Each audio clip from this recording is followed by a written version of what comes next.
Hello दोस्तों, नमस्कार। कैसे हैं आप सब? आई होप आप लोग अच्छे होंगे। और उम्मीद ये करते हैं कि आप लोग की पढ़ाई भी बहुत अच्छी चल रही होगी। तो एक बार फिर से आपका टीएसपी क्लासेस में स्वागत है। और आज हम इस वीडियो में बात करने वाले हैं यूपी डीलर अर्थात बीटीसी थर्ड सेमेस्टर के तृतीय प्रश्न पत्र साइंस के बारे में बात करेंगे, जो कि अध्याय 4 चल रहा है, सूक्ष्म जीवों की दुनिया। सूक्ष्म जीवों की दुनिया के बारे में बात किया गया था और कुछ चीज इसमें पढ़ाई गई थी। देखिए, सूक्ष्म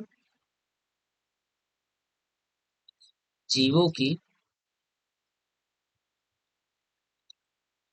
दुनिया, इसी के बारे में चर्चा हो रही है। पिछले वीडियो में हम उसका एक वीडियो मीन्स कुछ सेगमेंट पढ़ा चुके हैं। आज जो पढ़ाएंगे वो होगा जीवाणु कोशिका की संरचना, स्ट्रक्चर ऑफ बैक्टीरिया सेल। जो हम जीवाणु के बारे में पढ़े हैं, उन जीवाणु की कोशिका के बारे में देखेंगे।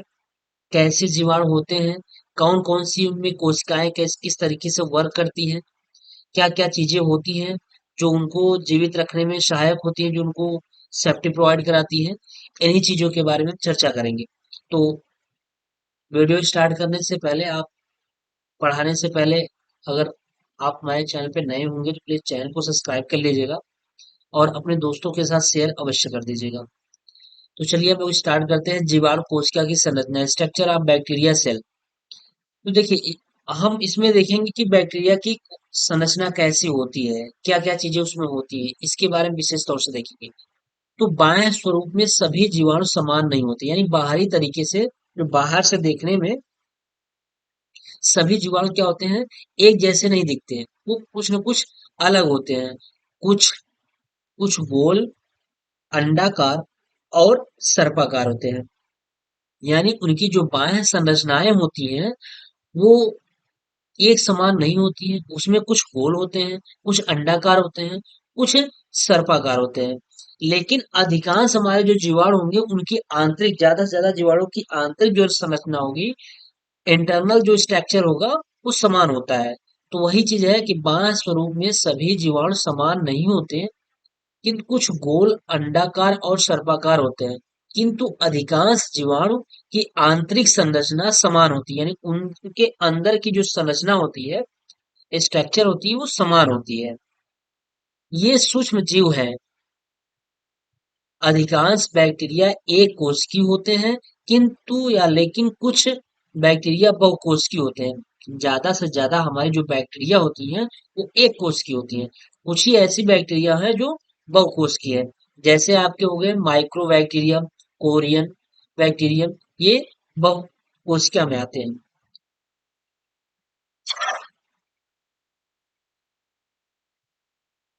अब एक जीवाणु कोशिका में निम्न संरचनाएं होती हैं। आप देखिए, जो हम जीवाणु की बात कर रहे थे, उनकी संरचना किस तरीके से, इंटरनल संरचना की बात करेंगे, एक्सटर्नल संरचना की बात नहीं करेंगे।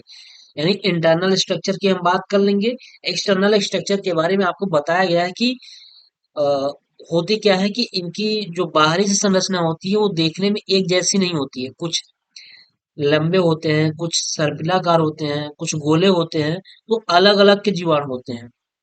लेकिन ज्यादातर, अधिकांश ऐसे जीवाणु होते हैं जिसकी आंतरिक संरचनाएं क्या होती हैं, समान होती है।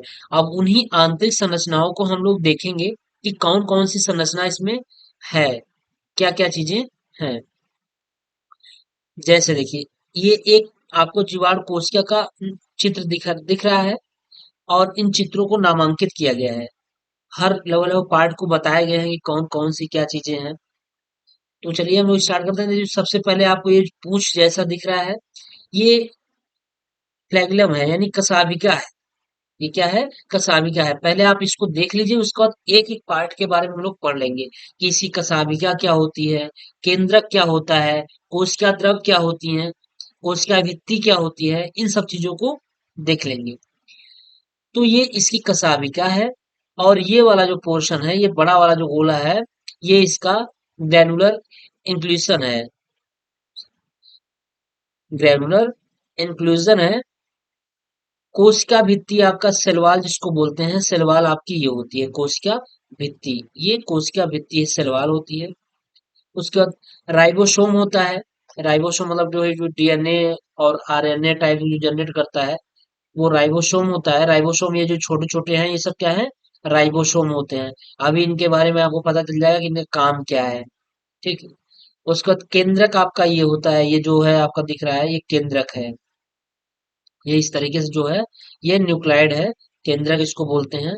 उसको साइटोप्लाज्मिक मेम्ब्रेन्स, साइटोप्लाज्मिक मेम्ब्रेन्स ये वाली जो दीवार है जो राइबोसोम वगैरह को ढक के रखी है, ये वाली जो दीवार होती है इसको बोलते हैं साइटोप्लाज्मिक मेम्ब्रेन्स बोलते हैं। ठीक। उसके बाद मेसोसोम है। मेसोसोम आपको ये संरचना दिख रही है, सेब जैसे अंदर की संरचना है, ये मेसोसोम होता है। ये संरचना जो आपको दिख रही है ये मेसोसोम है। उसके बाद आपको ये चीज कैप्सूल है, जो इसकी जो अंदर का जो प्लेस है, खाली स्थान आपको दिख रहा है, ये क्या है, कैप्सूल है। कैप्सूल आप देखे होंगे, कैप्सूल जब खाते होंगे कैप्सूल जैसा ऐसे होती है ना संरचना, कैप्सूल इस तरीके से कुछ होती है ऐसी संरचना।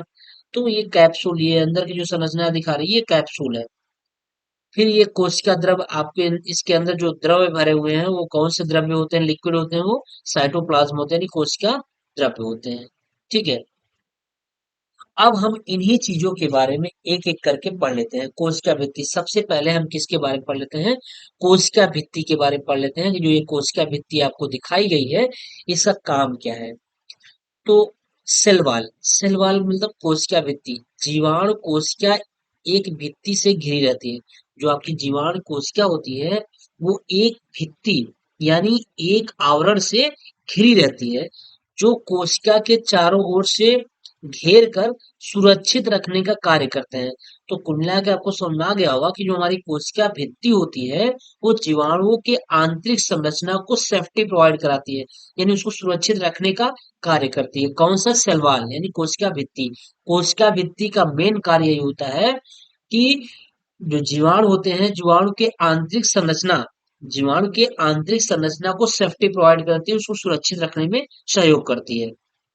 आगे, यह पॉलीसैकेराइड यानी बहुगुणी शर्कराओं, लिपिड व प्रोटीन से बनी होती है। अब इसमें दूसरी चीज ये ध्यान देने योग्य है, जो हमारी कोशिका भित्ति होती है ये किससे बनी होती है, ये किससे बनी होती है, ये लिपिड व प्रोटीन से बनी होती है। किससे, लिपिड व प्रोटीन,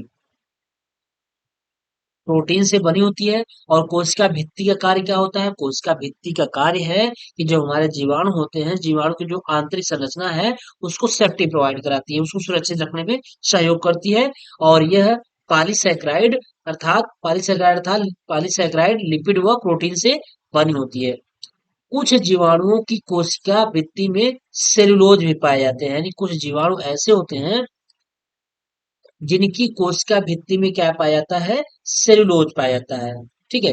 तो देखिए कोशिका भित्ति का मेन पॉइंट जो है याद करने का, वो आप इसका मेन पॉइंट ये याद कर लिएगा कि ये जो जीवाणु होता है, जीवाणु कोशिका होती है, ये एक भित्ति से घिरी होती है, जो कोशिका के चारों ओर क्या करती हैं, एक सुरक्षा प्रदान करने का कार्य करती हैं। और यह पॉलीसैकेराइड लिपिड व प्रोटीन से मिलकर के बनी होती हैं। लेकिन कुछ जीवाणुओं की कोशिका भित्ति क्या होती है, किससे बनती है, सेलुलोज से भी बनी होती है, या सेलुलोज भी उसमें पाए जाते हैं। ये कोशिका भित्ति है, जो कि कोशिका भित्ति आपको दिखा दिया गया है, ये देखिए कवर कर रखी है इसको, ये कोशिका भित्ति है। ठीक। चलिए अगला देखिए, दूसरा कोशिका द्रव्य, साइटोप्लाज्म। कोशिका द्रव्य कहाँ पे है, ये है आपका साइटोप्लाज्म। देखिए यहाँ पे ये कोशिका द्रव्य है, साइटोप्लाज्म, इसके अंदर जो द्रव्य है, उसके अंदर जो वाटर जो है वो कोशिका द्रव्य है। अब कोशिका द्रव्य का कार्य क्या है साइटोप्लाज्म का, जीवाणुओं की कोशिका भित्ति के अंदर जीव द्रव्य भरा रहता है। क्या भरा रहता है, जीव द्रव्य भरा रहता है, जो बाहर की ओर जीव द्रव्य कला से घिरा रहता है। यानी जीवाणुओं की जो कोशिका भित्ति होती है उसके अंदर क्या भरा रहता है, जीव द्रव्य भरा रहता है, जो बाहर की ओर जीव द्रव्य कला से घिरा रहता है। यानी जीव द्रव्य कला किससे घिरा रहता है? जीव द्रव्य कला से घिरा रहता है। जीव द्रव्य कला लिपिड तथा लिपोप्रोटीन से बनी होती है। यानी जो ये कोशिका द्रव्य है, देखिए ये देखिए, ये आपका ग्रैनुलर इन्फ्लोरेशन है, यही जीव द्रव्य है आपका।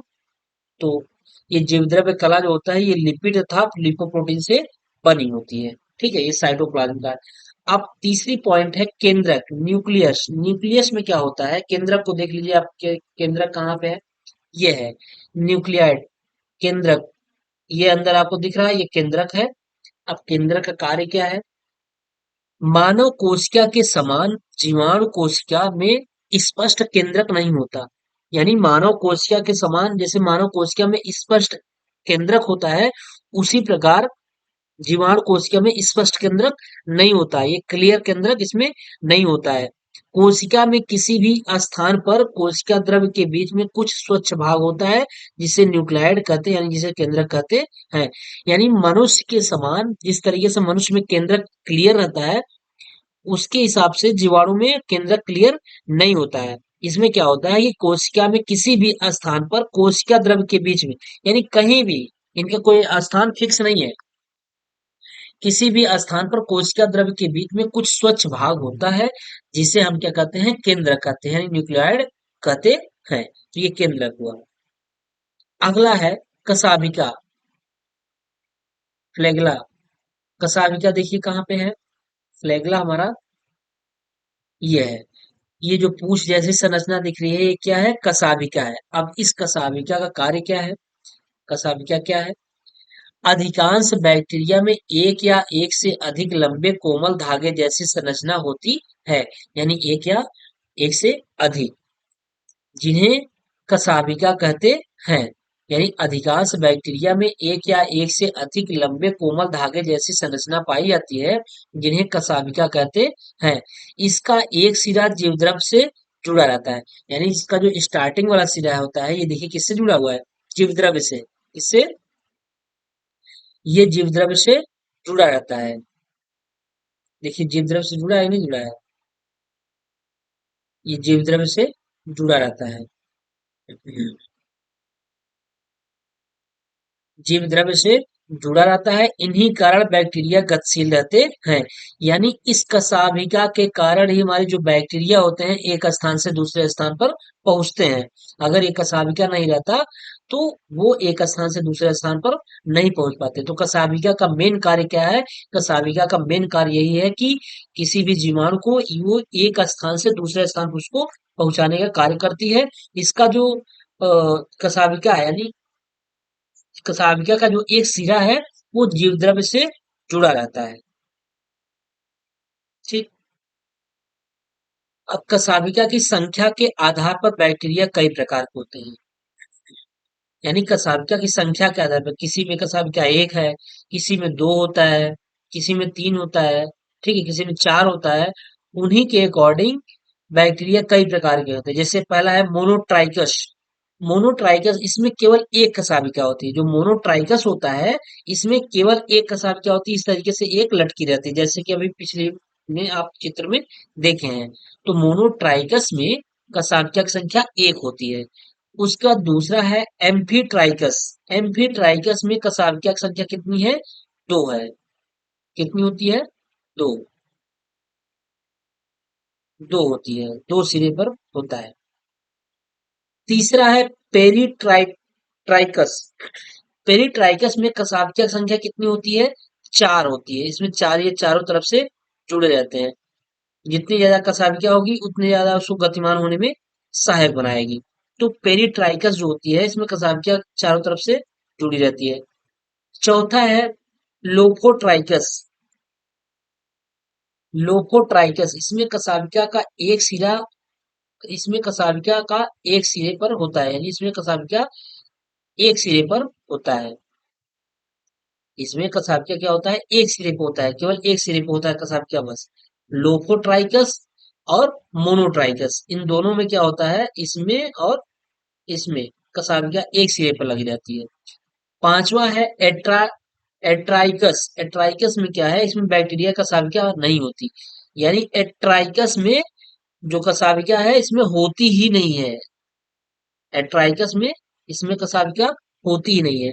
यानी अगर इसमें कसाविका नहीं होती होगी तो इन्हें गतिमान होने में दिक्कतें होती होंगी, ये एक स्थान से दूसरे स्थान में जाने में ये असमर्थ होंगे। ठीक है।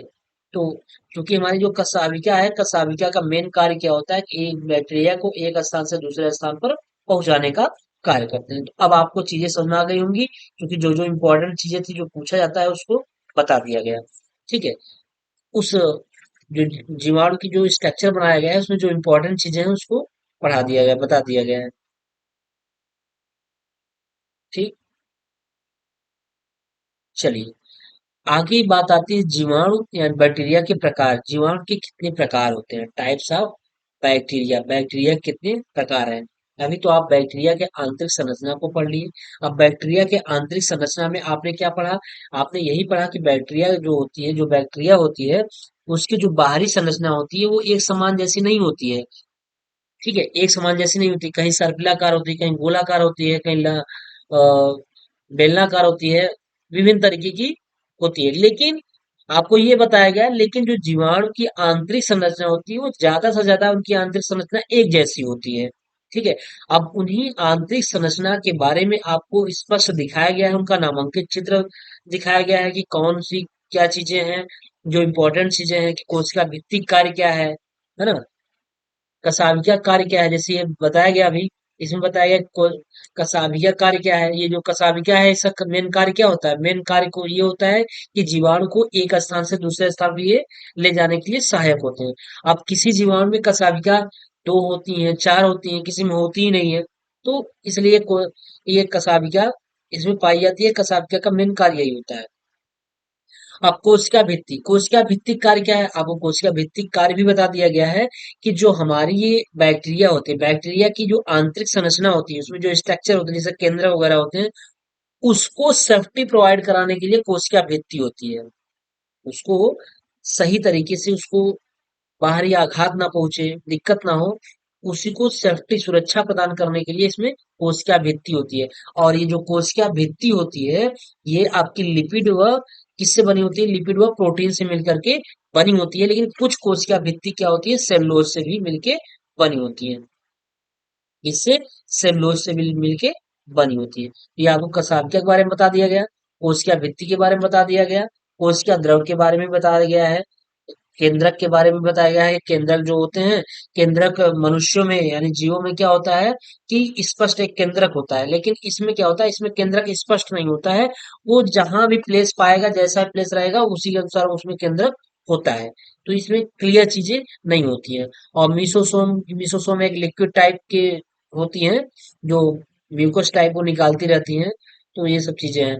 और डीएनए, आपका डीएनए के बारे में जानते हैं, डीएनए क्या होता है, कि डीएनए डीएनए डीएनए के थ्रू उस चीज का जनरेशन हो जाता है कि कैसे चीजें अ, आगे की तरफ बढ़ेंगी या आगे की तरफ जीवित रहेंगी, कैसे इनका इनकी जो प्रजातियां हैं कैसे ग्रो करेगी, ये सब चीजें इनका कार्य है। ठीक।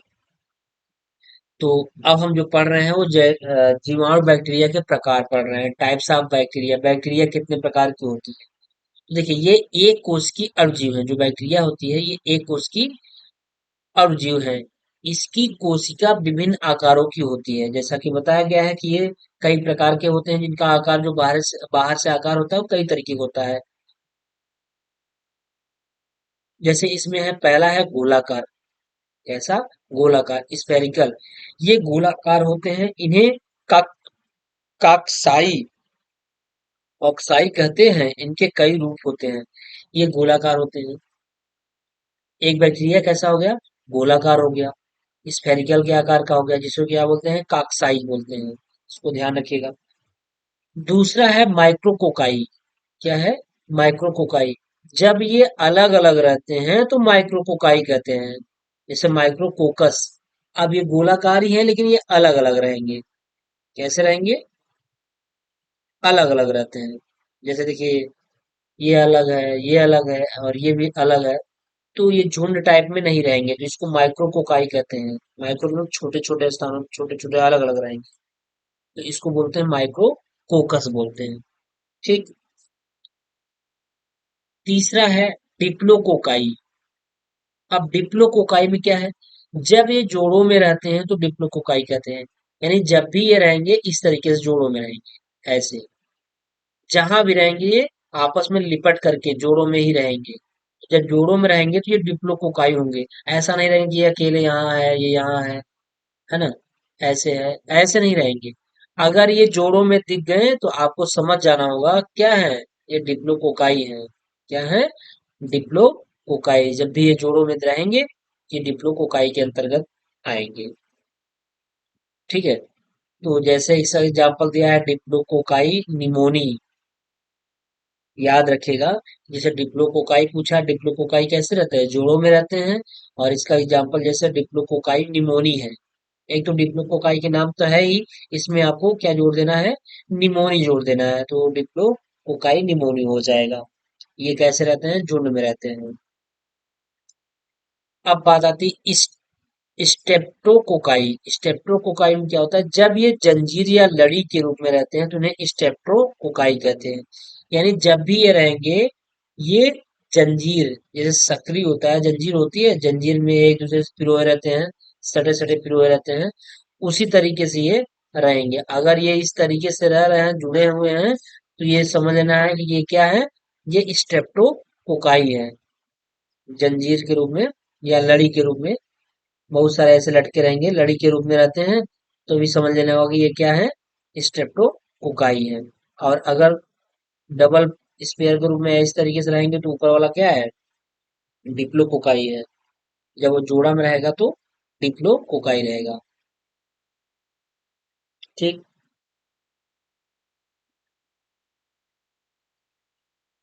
चलिए, अगला टेट्राई। टेट्राई में क्या होता है, जब ये चौरस पैकेट के रूप में रहते हैं तो यह टेट्राई कहते हैं। टेट्राई, टेट्राई यानी अब ये किसके रूप में रहेंगे, चौरस पैकेट के रूप में रहेंगे, ऐसे इस तरीके से। जैसे ये पैकेट है तो इसी में ये इस तरीके से रहेंगे। इसको क्या बोलेंगे, ये टेट्राई है। जब ये चौरस पैकेट के रूप में रहते हैं तो इन्हें टेट्राई कहते हैं। जैसा कि आपको ये दिखा दिया गया है, ये इसका फिगर इस तरीके से है, ये चौरस के रूप में रहते हैं, टेट्राई है। ठीक है। तो चीजें जब पढ़ेंगे तो क्लियर हो जाएंगी। और आप अवश्य पढ़ना स्टार्ट कर दीजिए क्योंकि आपके पास समय बिल्कुल नहीं है। ठीक है। तो आप कंटिन्यू के साथ पढ़ाई करिए। अगला है स्टोफिलोकोकाई। स्टोफिलोकोकाई में क्या होता है, जब ये झुंड के रूप में रहते हैं, यानी अब ये पूरा कैसे रहेंगे, एक झुंड बना के, इन्हें स्टेप्लोकोकाई कहते हैं। आप देखे होंगे बहुत सारे कीट ऐसे होंगे जो झुंड बना के ऐसे लुढ़कते हुए चलते हैं। आप ध्यान दीजिए बरसात और साथ में कभी भी बहुत सारे आप कीट ऐसे देखेंगे जो झुंड बना के चलते हैं। वो आपस में क्या होते हैं, लुढ़कते हुए चलते हैं, ऐसे पलटते हुए चलेंगे, इधर से इधर फिर से इधर से पलटते हुए निकलते हैं। तो उसी प्रकार का जो होता है वो स्टेफिलोकोकाई होता है। जब ये झुंड के रूप में रहते हैं तो इन्हें स्टेफिलोकोकाई कहते हैं। ये आपका स्टेफिलोकोकाई है।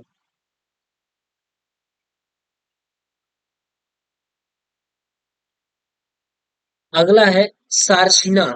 सार्सिना में क्या है, कुछ बैक्टीरिया 864 या अधिक कोशिकाओं के धनाकृत पैकेट में होते हैं, तो इन्हें सार्सिना कहते हैं। जैसे सार्सिना, सार्सिना ये आपका क्या है, सार्सिना प्रजाति में है।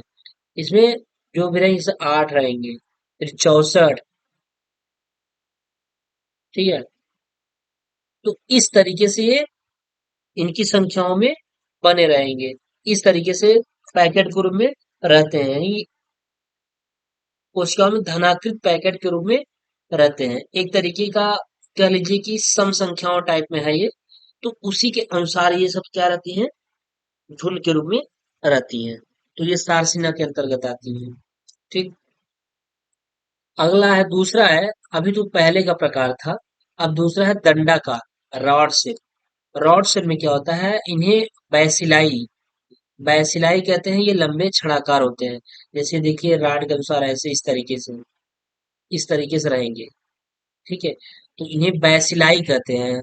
ये लंबे छड़ाकार होते हैं, रॉड जैसे होते हैं।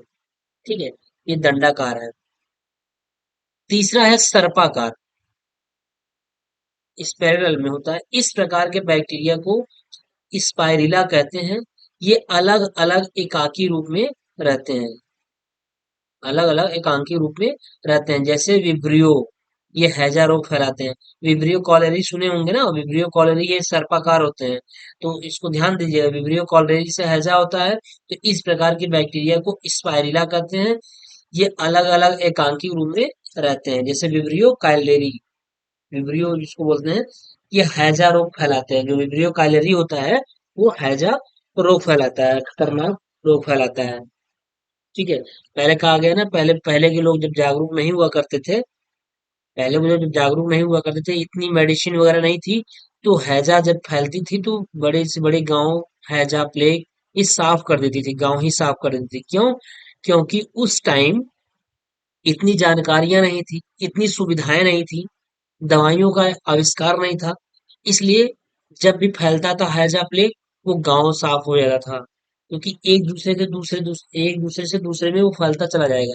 एक को हुआ, फिर दूसरे को होगा, फिर इसी तरीके से वो बढ़ता हुआ चला जाता था। ठीक है, तो इससे क्या होता था कि लोग बहुत परेशान हो जाते थे,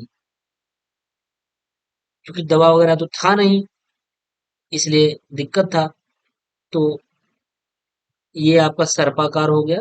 अब इसके बाद जो हम पढ़ेंगे जीवाणु या बैक्टीरिया की क्रियाएं, अब ये इनकी यूजफुल ऑर्गेनिज्म का है, मतलब कि इनकी क्या चीजें, कुछ जीवाणु ऐसे होते हैं जो हमारे लिए आवश्यक होते हैं, लेकिन कुछ जीवाणु ऐसे होते हैं जो हमारे लिए बहुत खतरनाक होते हैं। तो जीवाणुओं का रहना भी हमारे लिए आवश्यक होता है, बहुत ज्यादा बेस में रहना, या कुछ अलग जीवाणु रहते हैं जो हमारे लिए खतरनाक सिद्ध होते हैं। तो उनके बारे में हम पढ़ लेंगे नेक्स्ट क्लास में। तो इतना जितना ही पढ़ाया गया है आप इसको अच्छी तरीके से देख लीजिए, और आपके लिए सबसे ज्यादा इम्पोर्टेंट तो आपका ये है, ये जो पढ़ाया गया है, इसमें प्रत्येक जो नाम दिए गए हैं, नाम के बारे में बता दिए गए हैं। आप इनके फिगर को बना लीजिएगा अच्छी तरीके से, और इनका नामांकित चित्र अवश्य ध्यान दीजिएगा। जब तक इसका नामांकित चित्र आप ध्यान नहीं देंगे, तब तक चीजें क्लियर नहीं होंगी। और नामांकित चित्र बनाने के बाद प्रत्येक नामों को जान लीजिएगा। मेन मेन पॉइंट उसका जान लेंगे तो आप अपनी कॉपी में बड़े आराम से लिख लेंगे, क्योंकि वहां इतिहास नहीं लिखना है, बस उसका मेन कार्य क्या है और वो किस चीजों से मिलकर के बना है। इस चीज के बारे में अगर आप लिख देंगे अपनी भाषा में भी, तो बहुत अच्छे मार्क्स आपके आ जाएंगे। ठीक है, तो इतना ही ध्यान रखना है।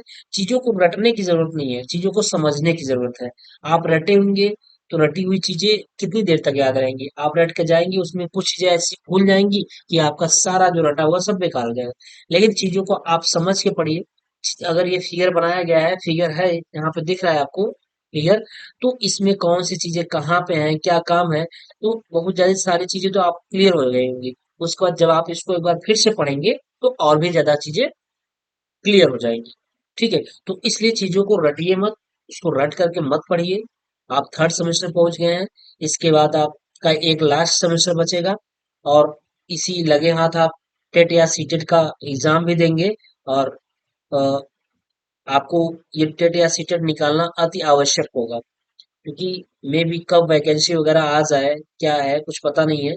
जैसे ही आपका फोर्थ सेमेस्टर खत्म हो, उसके पहले पहले आपका टेट या सीटेट क्लियर होना चाहिए, जिससे कि आप सुपर टेट जब भी आए, गवर्नमेंट के द्वारा जब भी आए सुपर टेट, तो बड़ी आसानी से आप उसको दे सकें।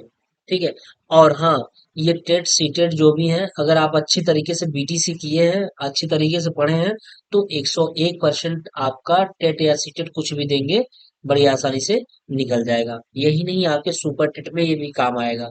ठीक है, क्योंकि ये बेसिक चीजें होती हैं, बेसिक चीजें अगर आपके क्लियर है, बड़े आसानी से आप चीजों को कर लेंगे। ठीक, तो चलिए दोस्तों, फिर हम लोग मिलेंगे जीवाणु बैक्टीरिया के प्रकार वाले से, सॉरी, यहाँ से हम लोग का जो नेक्स्ट टॉपिक होगा वो जीवाणु या बैक्टीरिया की क्रियाएं के बारे में होगा। ठीक है, नेक्स्ट टॉपिक यहाँ से पढ़ लेंगे। और तब तक ये जितना पढ़ाया गया आप चीजों को रिवाइज कर लीजिए अच्छी तरीके से। अगर कहीं भी किसी भी प्रकार का आपको दिक्कत है तो प्लीज आप कमेंट अवश्य करिएगा। और अगर आप हमारे चैनल पर नए होंगे तो चैनल को सब्सक्राइब कर लीजिएगा और अपने दोस्तों के साथ शेयर अवश्य कर दीजिएगा। और सबसे मोस्ट इम्पोर्टेंट बात ये है कि अगर आप हमारे टेलीग्राम से नहीं जुड़े होंगे तो उसका लिंक इस वीडियो के डिस्क्रिप्शन बॉक्स में दिया गया है। आप वहां से हमारे टेलीग्राम से जुड़ जाइए, जिससे कि आपको फ्री ऑफ कॉस्ट पीडीएफ वगैरह प्रोवाइड कराया जाता है, वो आपको मिल सके। ठीक। और अगर किसी भी प्रकार की दिक्कत हो तो प्लीज आप कमेंट अवश्य करिए। ठीक है। चलिए दोस्तों, मिलते हैं फिर नेक्स्ट वीडियो में, तब तक के लिए बाय।